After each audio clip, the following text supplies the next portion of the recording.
BT, everyone! This is Walk Like a Mailman, a show for carriers, but not just for carriers. Here are your hosts in the Southwest studio, Griffin Walker, and in the Northwest studio, Jeffro the MC. Welcome to the show.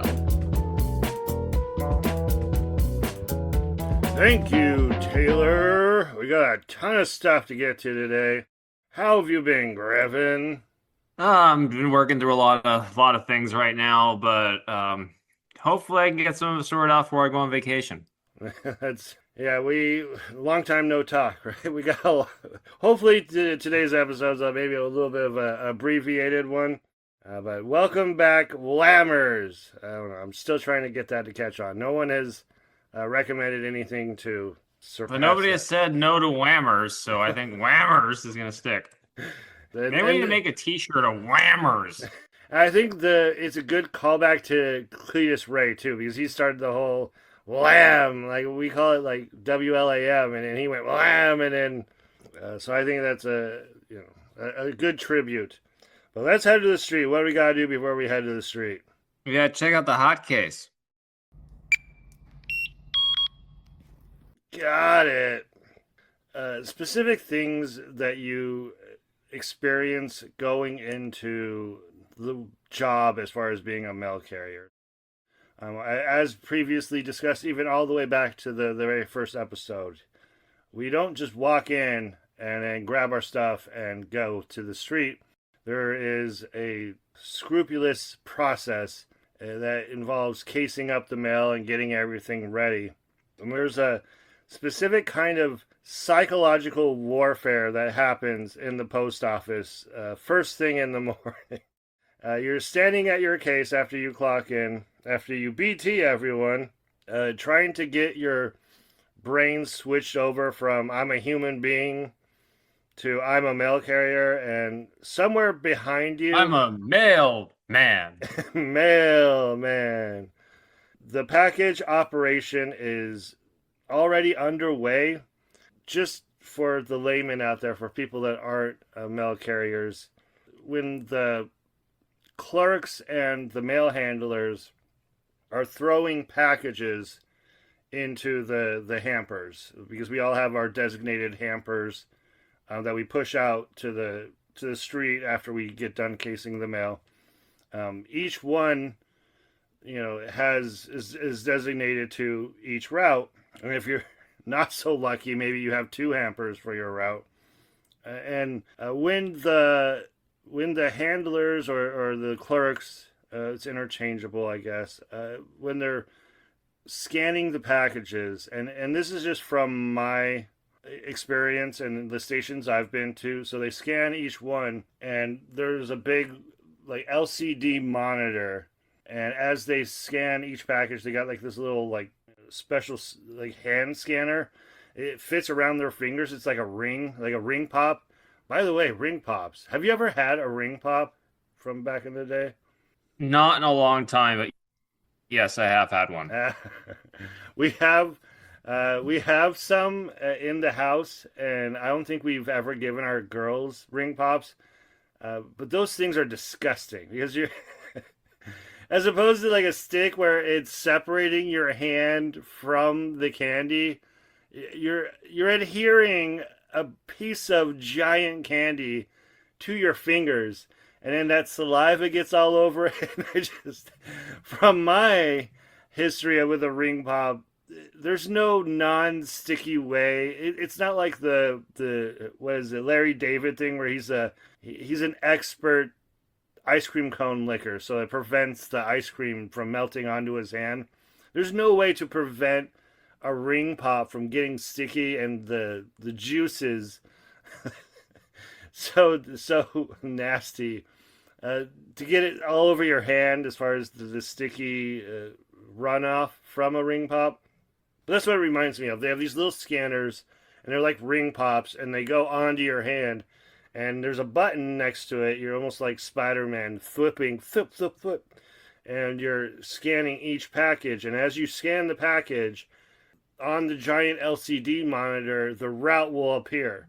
So, if it's, route 55, it'll say C for city carrier or R 55, and it's like this giant thing. But then that's the first aspect, but the second aspect is there's a speaker hooked up to it and it announces.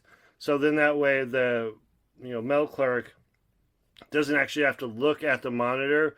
It'll go C55. So that's kind of like the backstory to that. And the scanner voice becomes almost like, and most of this is supposed to be done before you get to the station.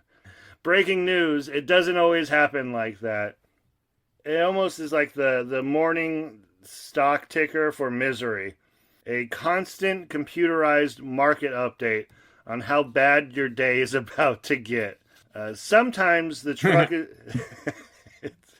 hopefully I'm painting a picture here of what it's like when you come in the morning and you see the clerks still scanning packages.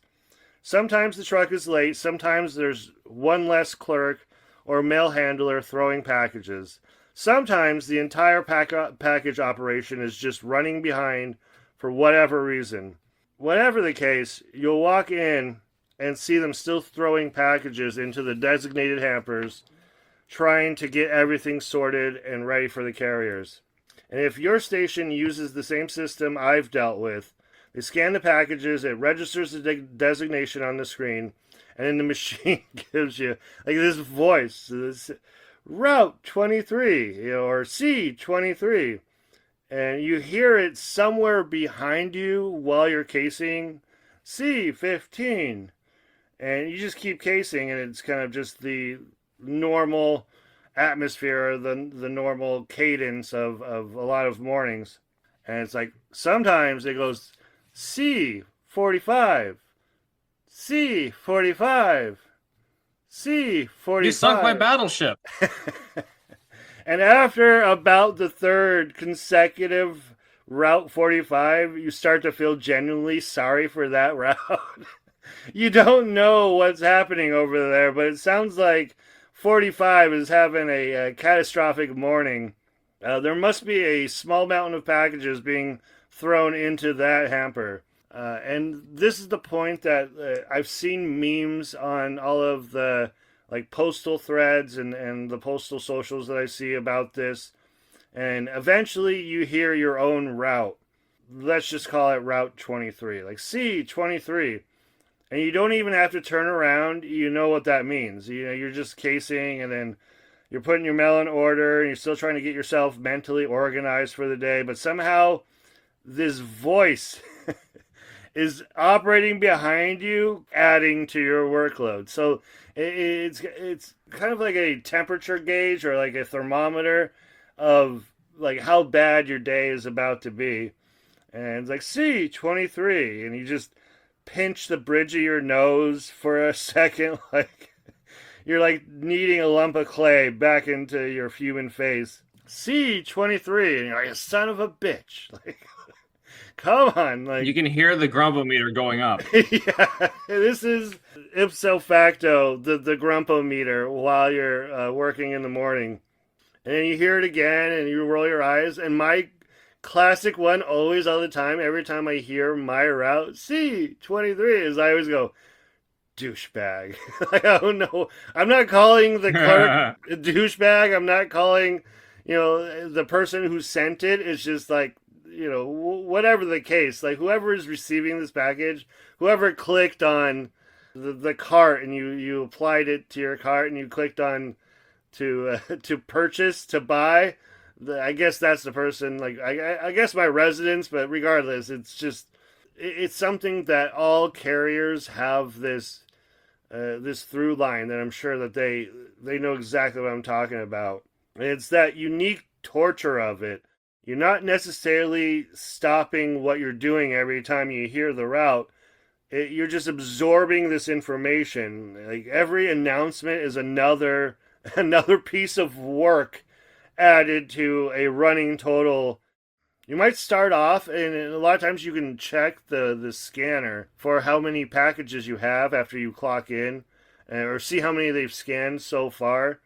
The total at that point may not seem too bad. Like, hey, today's gonna go pretty good. I only got 32 packages. And then they drop a pallet of Amazon. And the routes start going, oh, see. It's like, and the machine is slowly dismantling that optimism that you once saw in your scanner. it's just the idea of the continuation of the mail. And you hear somebody else's route and barely notice it, but then when it says your own number, it's something that you could be anywhere in the whole entire station. You could be across, you could be in the office with the door closed, but as soon as it calls your number, it's like Superman. I can hear a baby crying a mile away. Like you just feel it in your bones. And email us at walklikeamailman@gmail.com. We want to hear from you. Is it the same system at your station? And because I think some stations, they probably deal with it more like the truck comes closer to when they come in. So they probably got to deal with it every single morning. And it's a weird place to be in. And to hear that, when your name or number is being called, the kind of progression of how it started, like where I started and like where it is now, like where I ended up. But yeah, let's get into the next part of what we have here. So, did you get that thing I sent you? And this is these are the videos you sent earlier, right? Yeah, and this is an influencer on all of. I found her on IG or Instagram. And the name is, username is LEEKIRRA, Lee Kira. No, she does not need... Nailed it. She does not need the pop, I guarantee you. Her videos get, at least like 50,000. I don't know how many followers she has, and she has a YouTube channel. By the way, check out our YouTube channel, Walk Like a Mailman. We upload all of the regular episodes, but we have shorts, and Griffin does a great job uploading all of those. But this Lee Kira has a bunch of shorts. And what's in the video of the couple that I sent you? So what's in the video is that she is restocking her mail carrier and delivery drivers like shelf. She's got like snacks and Gatorades and Lunchables and Uncrustables and like all this amazing stuff that you delivery people would love. Yeah, it's so extra. Like before we go into it, it's the mail cart refreshments, something that you deal with as a mail carrier, and it is a nice little silver lining, a little gleaming. It's like Taylor's house, but on crack. Yeah. And she has a refrigerator. Like, this is talking about first world problems. I know that's turned into a thing now. But this is, I don't know if this is like her house, because it's what appears to be a young female. Like, she doesn't look very old. And the rest of her videos are all very influencer stuff. A lot of it is like thirst trap stuff. But most of it is actually unboxing videos, which is so funny because this keeps on popping up, where she'll go to the store and then buy, like the dumpling one is one that she had, where it's like a mystery crate, and she buys these toys and then opens them up and reveals which version of the toy that she was able to achieve that day. That's a big part of her content. This is the one that came across my feed, is where she's got, like, it's a whole setup. I mean, this is like a buffet line. You go to, I don't know, a hospital and go downstairs to pick up some snacks. Like, this puts that to shame. Like, the amount of There's like a 7-Eleven up front of her house. Yeah, that is a Just very for good dedicated mail carriers. That's a very good comp. That's exactly what it is. Like she's got a little mini fridge, and even the fridge is got like a glass door, so you can even see all of the options before you open up the refrigerator, she makes these updates of what she's putting in to the refrigerator, what kind of snacks she's putting out, and then she checks back a couple days or like a week later and sees what was successful. Like the Propel waters, the Powerade Propel waters. Oh, they seem to really like those. I'm going to have to get more of those. She puts like Sunny Delight. Oh, Sunny D. We got purple stuff. We got Sunny All right. D. All right, Sunny D. Like she's got Sunny Delight in there. She puts like sodas or pops or whatever you want to call them. She's got like all of the different options. It's like a wide array, and then she's even got a whiteboard with a marker on top of it all, and she wants the delivery people to write down what they like or what they want like differently than she even has like a comment section for her mail card, which is you guys need to be tipping her during the holidays, not the other way around. As much as I promote that, like, hey, like, tip your mail carrier, this girl does not have to tip her mail carrier. She's already done enough. To your point, absolutely. If there was any resident to deliver to, like, this is the house that you don't have a package for, but you still make like a pit stop by to grab some snacks on your route. Like, this is, I have one of those where a lady always puts out sodas, and she hasn't for a little while, so I'm like, kind of like, oh man, well, what's going on here? Like, I'm like so spoiled with this one house because she's always got like a Gatorade cooler, but you open up the top and she's got like a little note and says, delivery people enjoy. And you open it up and it's just like it's kind of like a water cooler, an igloo cooler, but it's one of the Gatorade ones, which is kind of weird. But anyway, it's full of ice, and then she refills it with ice and sodas like every day. And so then you go in there and you grab a couple sodas. The only take that when I watched a couple of these videos, because I check back and I'm like, oh, like what did the delivery people grab? Or like, what would I grab? One of the things that she is firmly against is energy drinks. She says that, to quote her, energy drinks are against my religion. And I was like, well, that's a weird way to put it. Like, I understand that some people, Oh, she's probably a Mormon. Quite possibly. Actually, I haven't done. Because I think Mormons are not allowed to have caffeine.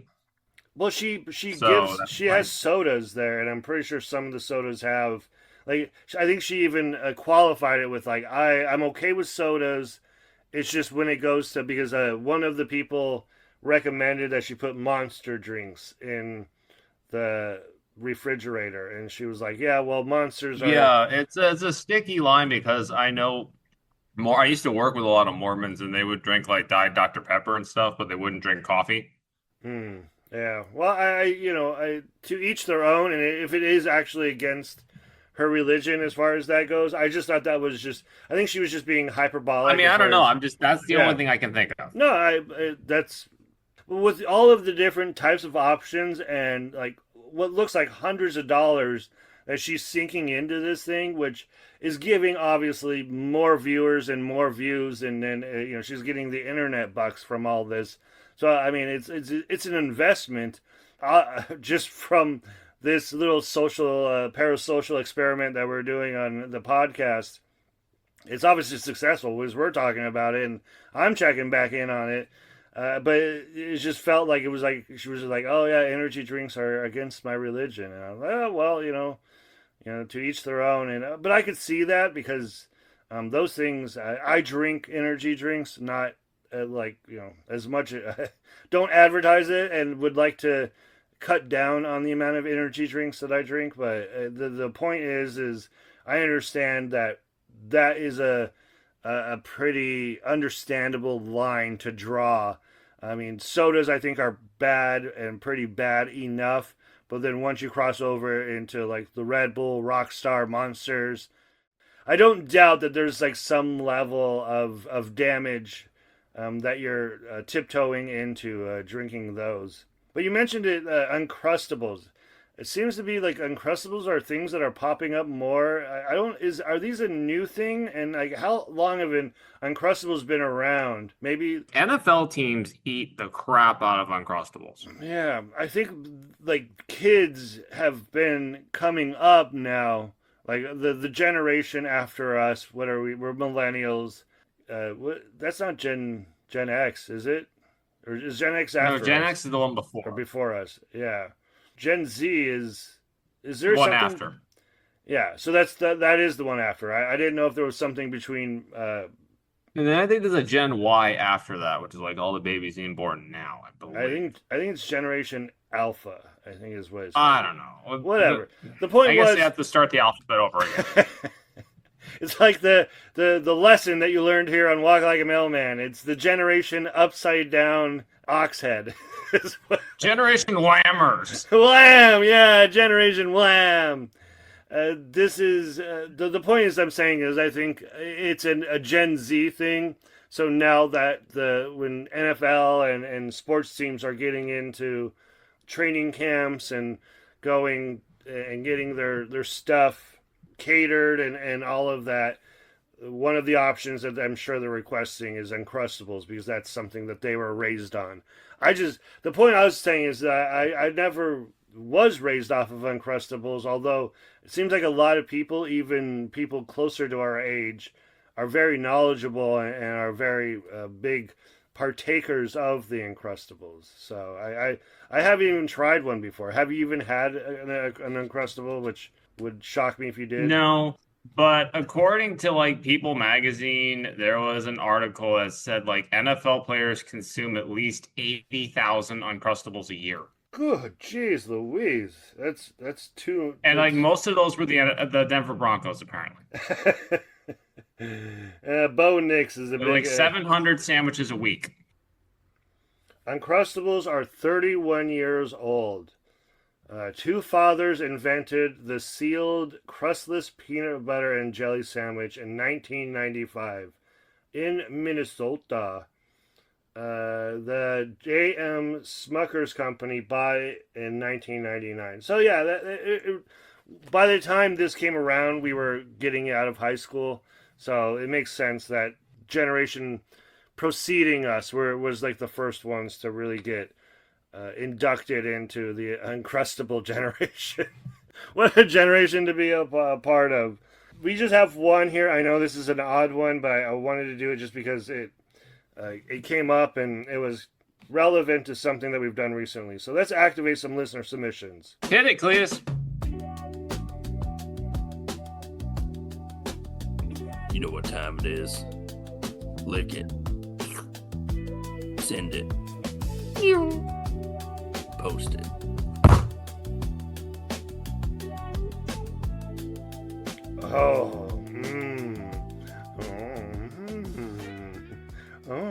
Thank you. Thank you, Cletus. Yeah, we only have one. It's from a username or a handle that is hardly broken one. So I like that handle. Hardly broken one. And it says, got a card from the smallest post office in the USA. And oh yeah, did you get that other thing I sent you? Did you see it there? Hold on. I'm looking at it now. It's just the stamp, I guess, right?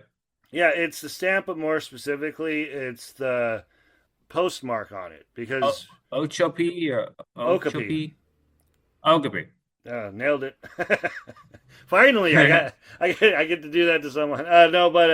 Yeah, Okapi, and it's a hand canceled postmark on it. So like obviously, it doesn't seem like they have a giant canceling machine in the back of that tiny little shack. No, they don't have a giant machine with the two supervisors and the staff back there. Yeah, with the giant monitor, like C23. Like there's none of that in that little itty bitty shed that they call a post office. But yeah, thank you, Hardly Broken One. I like to see that and do callbacks to previous episodes, and we talked about the smallest post office in America That's in Okapi, Florida. But let's head to a break. How about that? All right, sounds good. Yes, but first we have some pre-recorded messages. I don't know, is that working? Does it sound good? But anyway, stick with us and see what we have on the other side. See you guys after the break.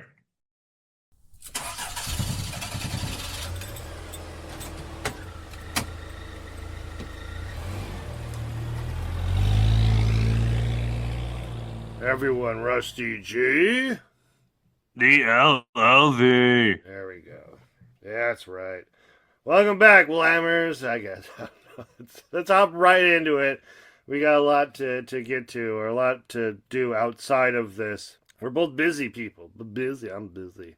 Let's do it. What's in the box? What's in the box? What's in the box?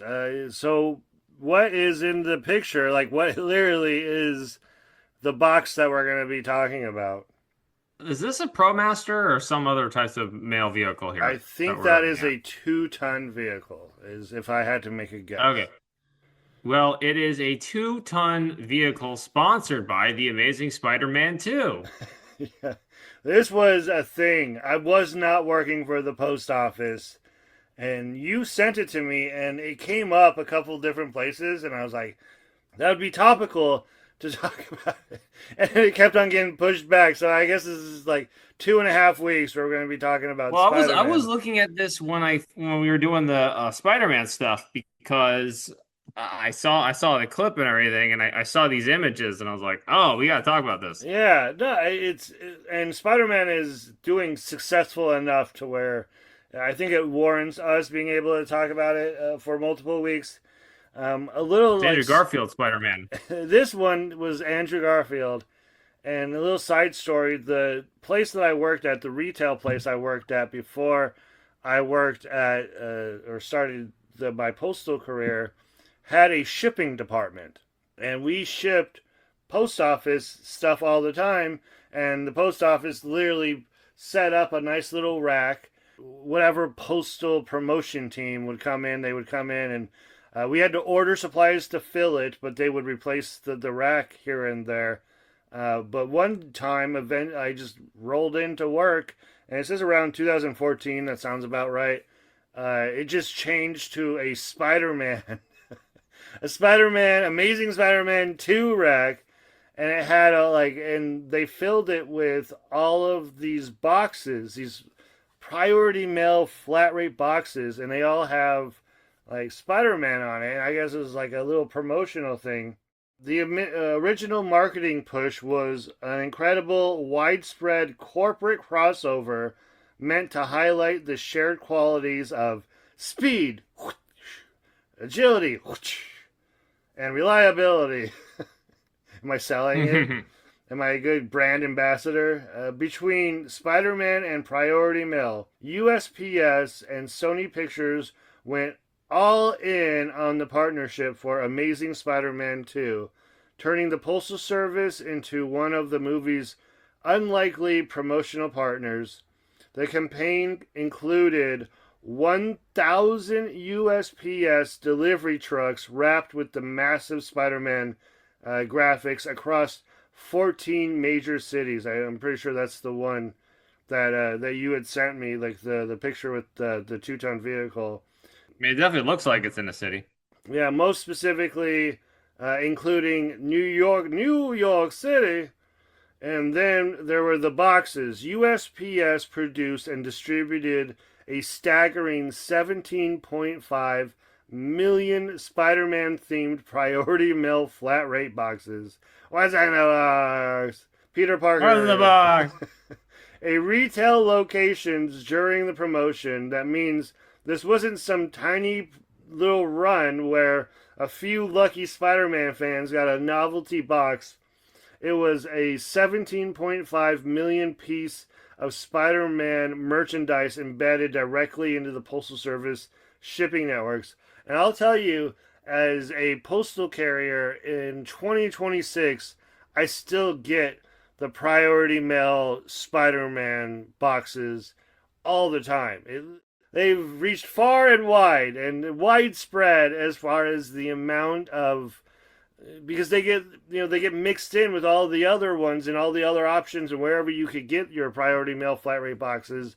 And every once in a while, you'll get an Andrew Garfield Spider-Man in your hamper.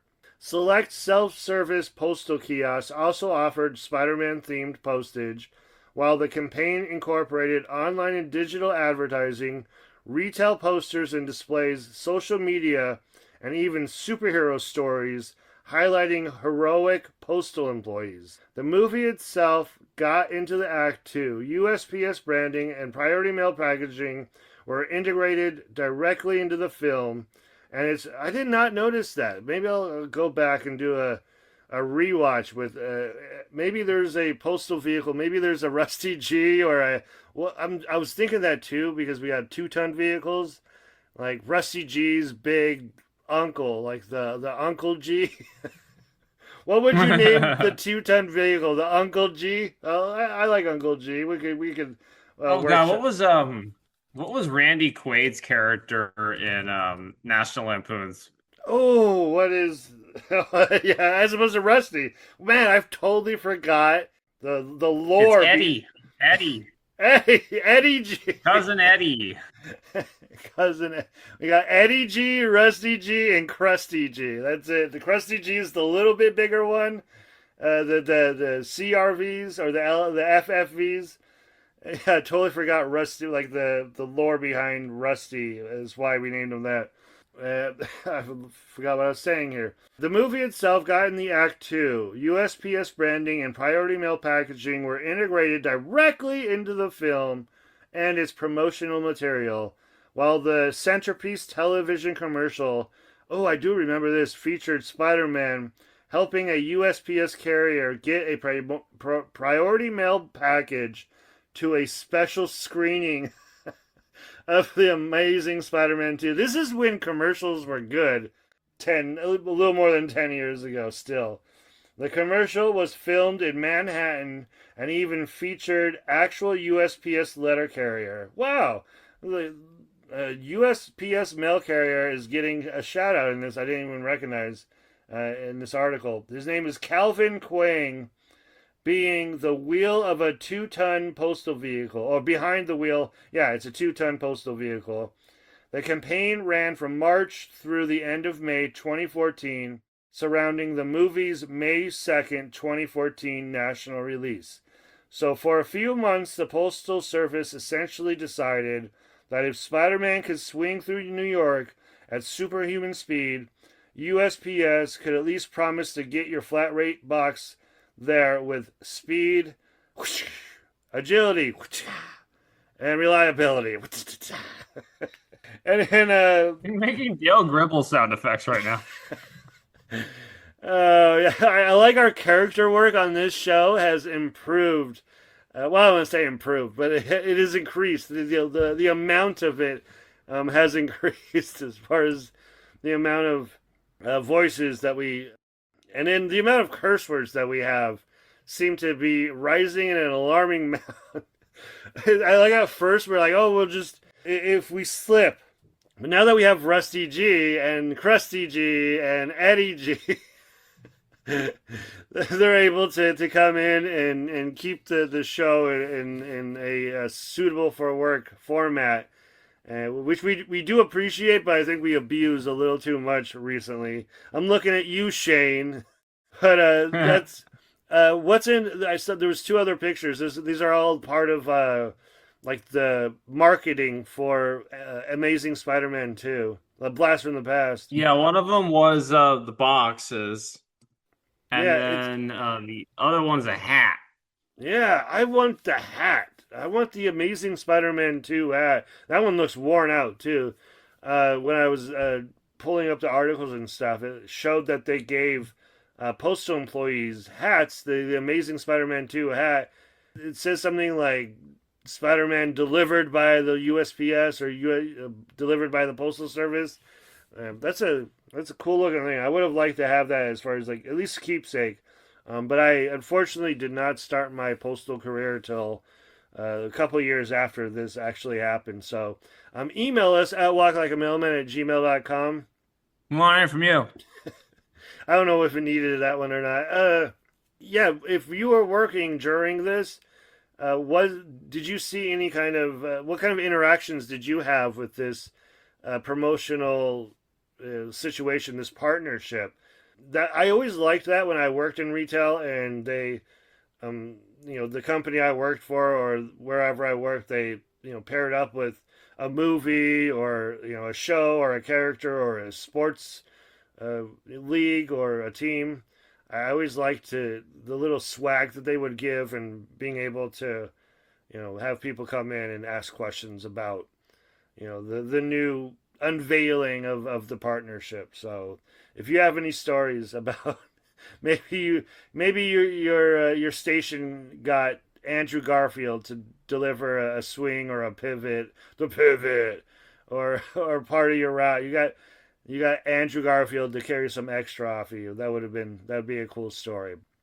Let's head into the last part today. How about that? All right, sounds good. Get your satchel, remember your dice, and rattle that gate. It's time for the underdog telemark game of the week. Each of us chooses a team on Sunday or the beginning of the week. They have to be underdogs, dogs, mail carriers, a fickle relationship. According to Vegas point spreads and betting lines, then the team just has to win outright. At the end of the year, whoever has the most correct predictions gets a prestigious tally mark on the Fox Pork. And by the way, I will post, or we'll make sure to post these pictures and anything that we have in a link for the video that we were talking about. I don't know if I said it earlier. Instagram, Facebook, Reddit X. Search Walk Like a Mailman. In all of the places you can find us. Share the show, leave a comment, and then also leave a comment on Spotify. We are checking that more often now. So sound off in the comments. Sound off on Spotify, and then we'll put you in the next the next Cletus Ray Lammers listening submission, lick it, send it, post it portion. But we rotate every week who goes first. It is my turn to go first this week. And last week I picked the Padres over the Guardians, which did not go well. And this week I'm picking the Guardians over the Padres. The fact that it switched from favorites from one day to the next, and I think this is my little nod and wink to you, Griffin, of how our recording schedule is. So if anyone's a sports fan, you know what I'm doing there. that's how much we're recording this all out of sync and all out of schedule. So the fact that I'm able to pick the same two teams 2 weeks in a row might be able to represent something there.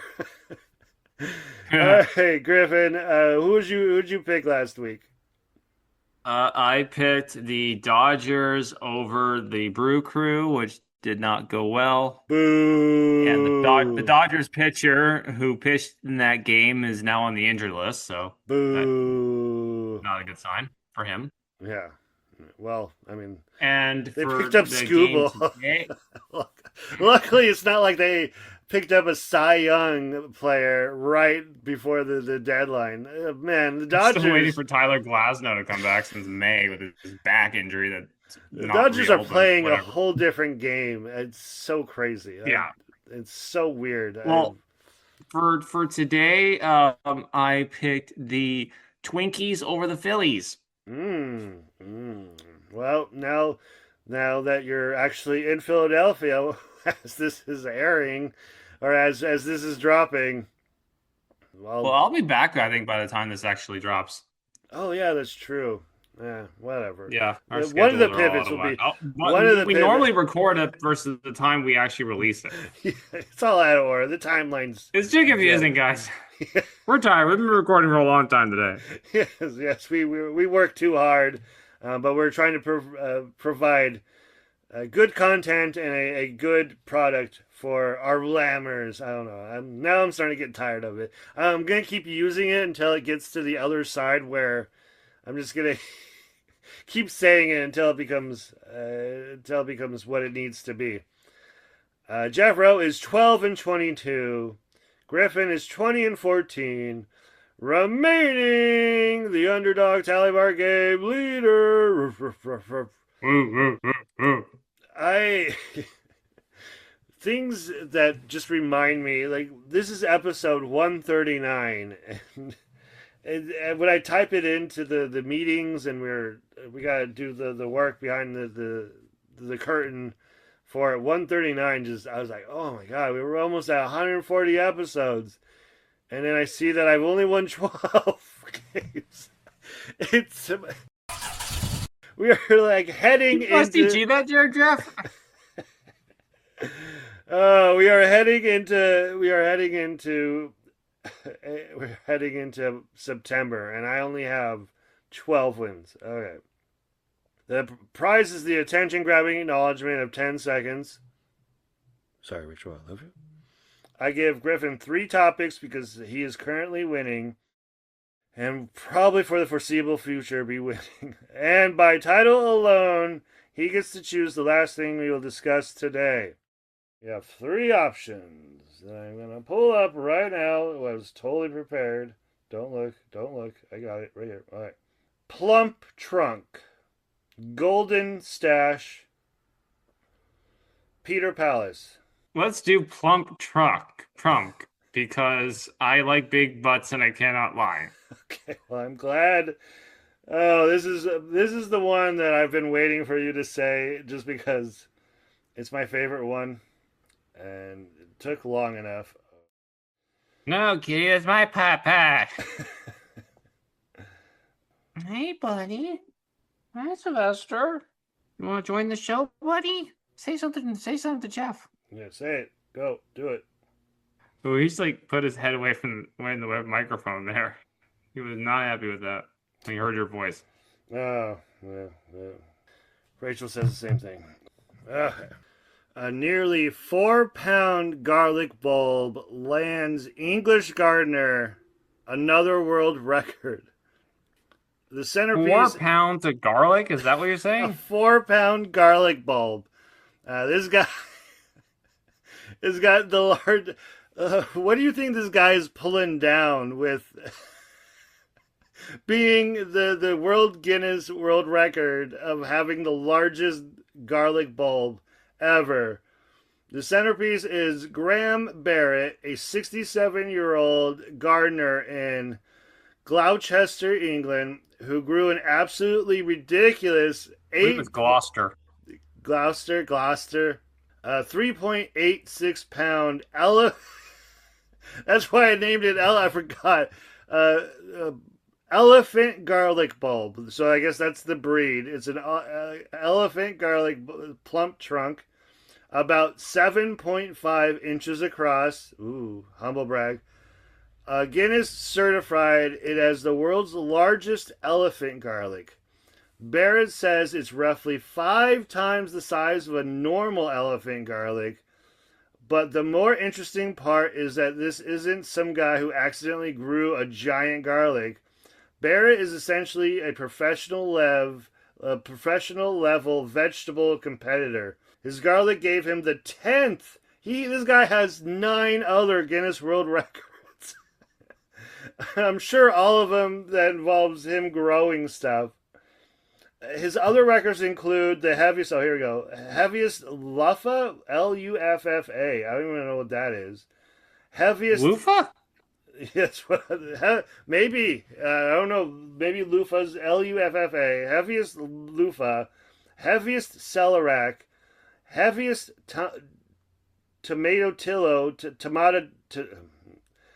heaviest tomatillo, and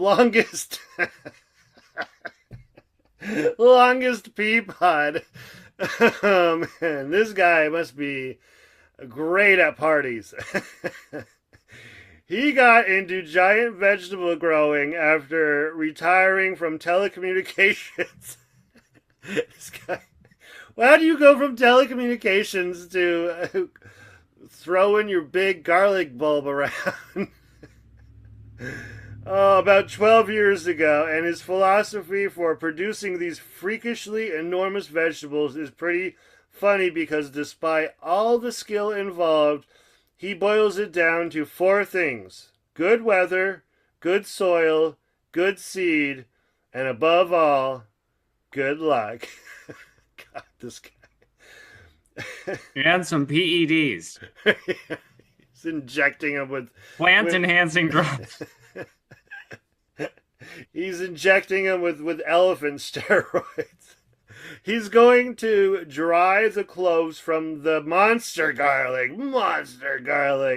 plant, then again next year and try to break his own record. Well, of course, like, what else you have to do? If this is what, do you think he takes these garlic bulbs, the 4-pound garlic bulbs, and he takes them to the bar and shows the fellas, like, hey guys, look at the size of my garlic bulbs. Yeah, so like, is it?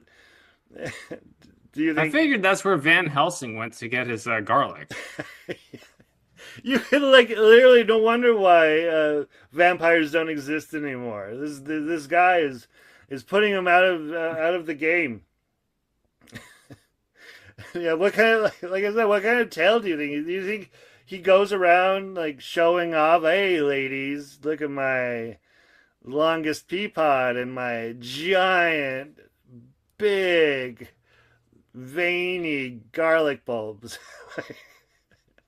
Dude, it's like the Universal Soldier, throw it over your shoulder. Like, do your garlic bulbs grow big? Like, that's isn't that the AC? Is it AC/DC, the Big Balls song? Yes, AC/DC's Big Balls. That's what this reminds me of. He's got big bulbs. She's got big bulbs. And this guy, Mr. Barrett, has the biggest bulbs of all. Okay, let's get out of here. I think we've done enough damage today. Oh, we still have a pivot. We still have to do more recording after this. Oh, I don't think I'm gonna put in for some annual leave. Send you a 3971. Hey, I don't think I'm gonna be coming in today, Griffin. You're gonna have to do the pivot on your own. No, I'm playing. I'll be there. You know I'll be there. Just late, but I'll be there. Oh, yeah, that was good. This guy and his big. I gotta send you the picture of the. I didn't even send you the picture of this guy showing off to the world his big bulbs. If you like this show and listen on Spotify or Apple Podcasts, rate, review, just drop a. You know what's coming. What is he gonna? What should people drop on that subscribe button, Griffin? A big bulb of garlic. I like how you're so fed up with me and you still have more to go. Oh, yes, drop a big bulb, or drop a tiny pea pod on that subscribe button. It helps satisfy the algorithm gods. It helps others find the show, and it's absolutely free. Rate, review, and subscribe. Spread the word around the station. Tell them about your big bulbs, and tell them about Wham! Thank you for listening to Walk Like a Mailman, and I'll see all of you down the road. See you guys.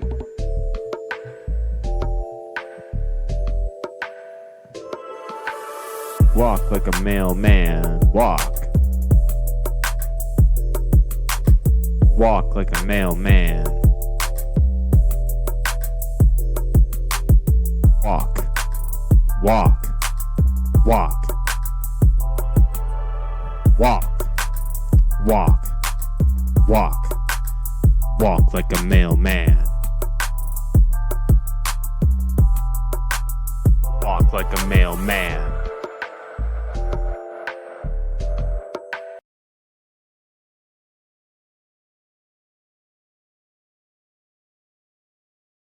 He's got big bulbs. She's got big bulbs.